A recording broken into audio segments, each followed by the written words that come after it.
Hey guys, welcome back to the channel. In today's video, I want to share an update about HEMP Incorporated, ticker symbol HEMP. They released a press release yesterday before market close. Just to reiterate, I'm not a financial advisor. Make sure you do your own research before investing. Also, if you find value in today's video, hit the thumbs up button, subscribe to the channel, and hit the notification bell. That way YouTube can let you know every time I release new content.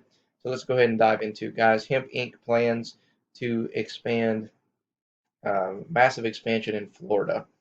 So HEMP Inc.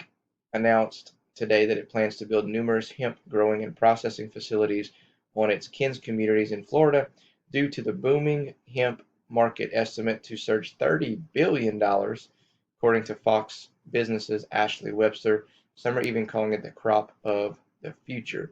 So the Kins community, I'm going to put a link in the description below and also a link to the HEMP Inc. website if you guys want to check that out and read more about what that is.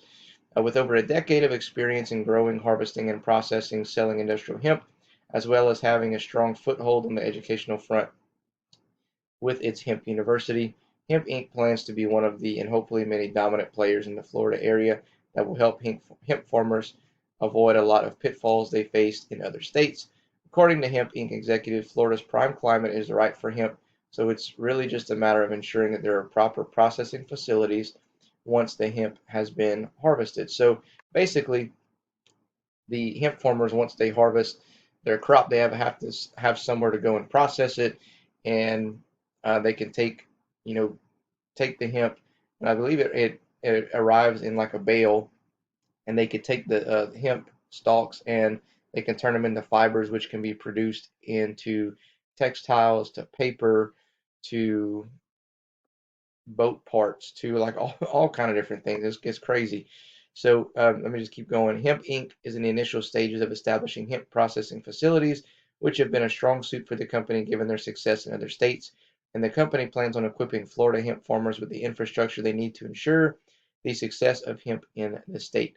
The processing facilities throughout the state are expected to be from the Florida Panhandle down to the Homestead, Florida, as this will benefit local hemp farmers in the Kins community, as each farmer needs a processing facility nearby.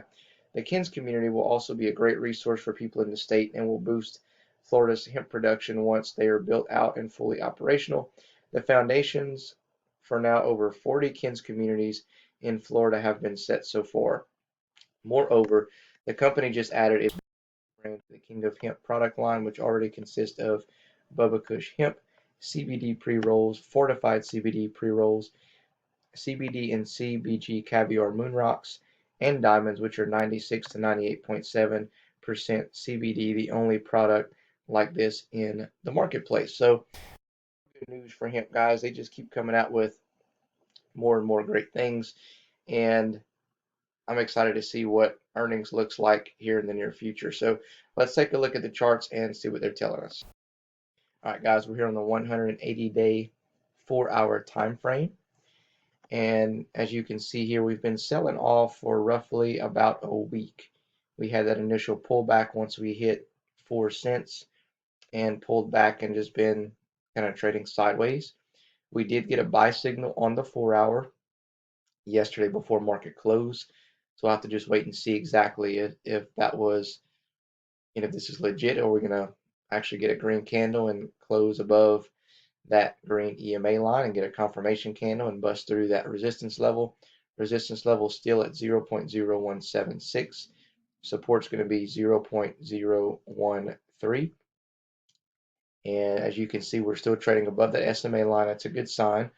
We are a little bit above fair value. And on the MACD, we're still in a bearish pattern. We still haven't crossed over from red to green, but with a couple of green candles closing above, then we should, or at least one, we should look to cross over and turn from a bearish to a bullish pattern and continue that uptrend. So that would be a good thing. Just not sure if we'll see that today or not, but we'll have to just wait and see. So just something to keep in mind. The processing facilities, these aren't open yet in Florida. They're just talking about building these things out. So this is going to take time to have these processing facilities open, but they do have some already. They just don't have any in that particular area. So that's not going to, have anything to do with their their earnings. They're not going to see any earnings from those. I'm just saying, for the future, that's an exciting thing for them. I'm excited about to see what their earnings are going to be coming up, and I'm going to try to find out the date on that and share it with you. But I know last year, even during the pandemic, they had some exciting earnings to announce. So I'm excited to see what comes about that. So that's all I got for you today, guys. Don't forget to smash the thumbs up button if you found value in today's video. Other than that, we'll catch you in the next one.